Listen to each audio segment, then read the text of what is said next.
We see it in science fiction all the time, humans settling on Mars or venturing into the far reaches of space. Though technology has certainly brought the fiction closer to becoming reality, one ongoing challenge stands in the way of conquering space: the human body. The human body was built for life on Earth. Put us into space under microgravity and it reacts in unpleasant ways.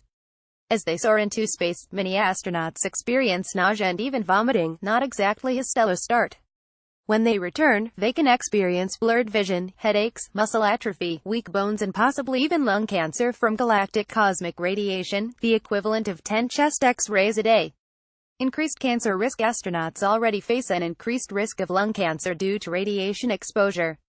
A recent study predicts that the cancer risk for astronauts voyaging to Mars will double. The biggest change while living on the space station is exposure to radiation.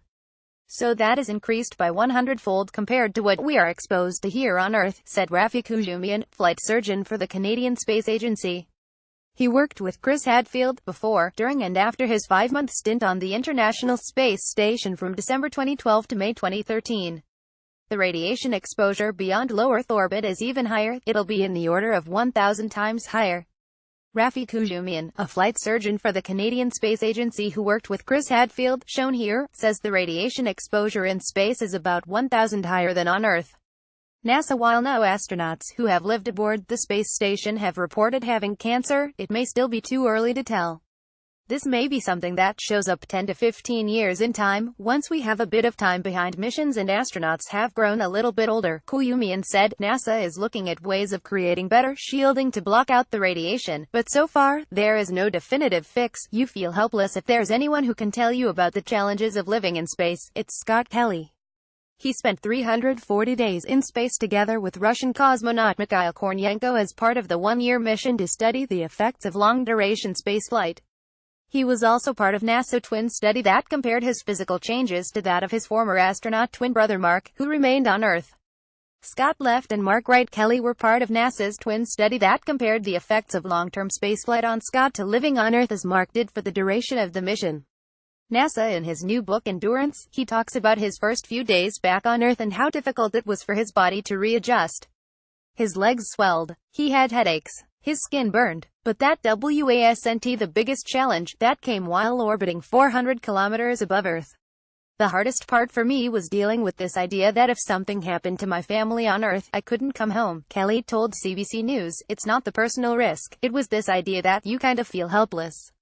And he knows all about helplessness. In 2011, his sister-in-law, Congresswoman Gabrielle Giffords, was shot in Arizona. Kelly was aboard the International Space Station with 2 months left in his mission at the time. Astronaut Scott Kelly in Toronto to talk about his new book Endurance 302. Space flight surgeons and space agencies are acutely aware of the psychological challenges space poses, and that's just with an average of 6 months on a space station. If humans are to go to Mars, they'll likely be away from loved ones for nearly 2 years at the least. We're trying to look at how this will affect the isolation aspect, Koujoumyan said. Then, there's the lack of natural sunlight, which can affect moods. NASA is in the midst of retrofitting the ISS with light bulbs that change in frequency, with the daylight mimicking natural light with less blue light that can disrupt circadian rhythms. Astronauts must also take vitamin D supplements. Changing bodies. Another change that's been noted since about 2011 is changes to astronauts' eyesight.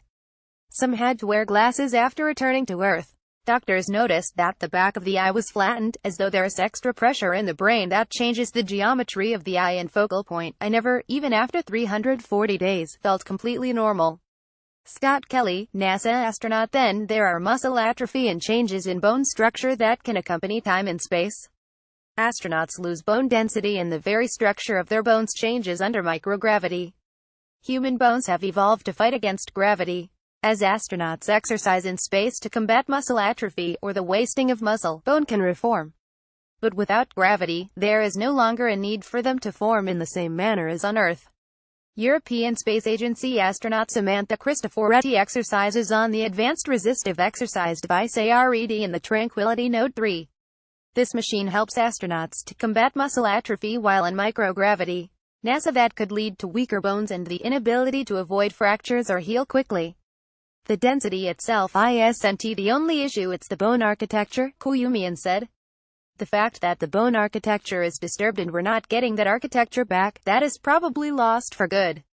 Kelly said that the longer you spend in space, the more accustomed you became to the various changes. But it never felt perfect. You always feel a little bit better the longer you're there, but I never, even after 340 days, felt completely normal, he said. Living in space means scientists and doctors are going to have to work together to develop novel ways of protecting or fixing our fragile bodies. But Kelly is optimistic. If we want to go to Mars, we can do that, Kelly said.